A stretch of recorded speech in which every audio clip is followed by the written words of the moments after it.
नमस्कार। आज world health day 2021 की थीम जो कि है a fairer world and a healthier world को ध्यान में रखते हुए मैं डॉक्टर अनु डाबर गीतांजलि हॉस्पिटल से कंसल्टेंट रूमेटोलॉजिस्ट और क्लिनिकल इम्यूनोलॉजिस्ट आपके ध्यान में कुछ महत्वपूर्ण बातें लाना चाहती हूँ। रूमेटोलॉजिकल बीमारियाँ आम धारणा के विपरीत दुनिया में वो सेकंड सबसे इम्पॉर्टेंट कारण है जिसके कारण डिसेबिलिटी होती है।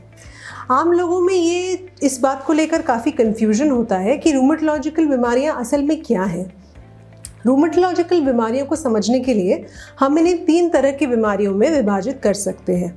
पहले तरह की बीमारियां वो जिन्हें इन्फ्लेमेटरी आर्थराइटिस कहा जाता है, जिनमें आमतौर पर जोड़ों में सूजन, लालपन होना, दर्द होना, सुबह उठने पर अकड़न होना। ये आर्थराइटिस, इन्फ्लेमेटरी आर्थराइटिस कई तरह के हो सकते हैं। In fact 150 to 200 types of inflammatory arthritis बताए गए हैं।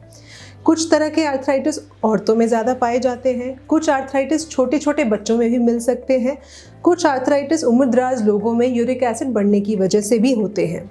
दूसरे तरह की बीमारियों को कहा जाता है सॉफ्ट टिश्यू रूमेटिज्म।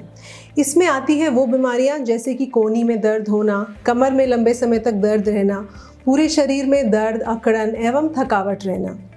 इन बीमारियों को पहचानना थोड़ा मुश्किल ज़रूर होता है, पर सही समय पे इलाज शुरू करने से मरीज़ एक नॉर्मल लाइफ जी सकते हैं। तीसरी तरह की और सबसे गंभीर बीमारियां होती हैं ऑटो इम्यून डिजीज़ेस।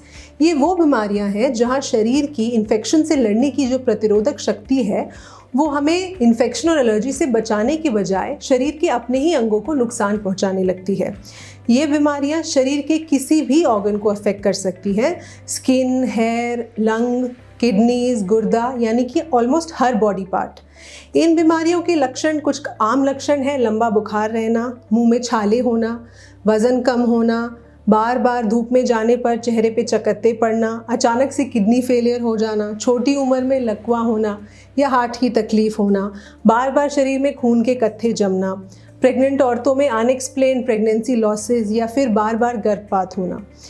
ये सारी ही बीमारियां हाइपरटेंशन और डायबिटीज़ की तरह क्योरेबल बीमारियों में ना आकर ट्रीटेबल बीमारियां मानी जाती हैं। मतलब हम इन्हें जड़ से तो नहीं मिटा सकते, लेकिन अगर मरीज़ डॉक्टर के पास सही समय पर जाए और डॉक्टर द्वारा कही गई सभी बातों का ध्यान रखे तो वो मरीज़ एक नॉर्मल लाइफ जी सकता है और वो सारे काम कर सकता है जो कि एक आम इंसान कर सकता है। इस वीडियो को बनाने का एक मेजर मकसद ये है कि मैं आपके शहर में एक रूमेटोलॉजिस्ट के तौर पर ज्वाइन कर रही हूँ और मैं चाहूँगी कि आप में से कोई भी मरीज़ जो इन किसी भी तरह के लक्षण से अगर सफ़र कर रहा है तो बेझिझक गीतांजलि हॉस्पिटल आइए और मुझसे मिलिए। मैं कोशिश करूँगी कि बहुत हद तक और हो सके तो पूरी तरह आपकी बीमारी का निदान कर सकूँ।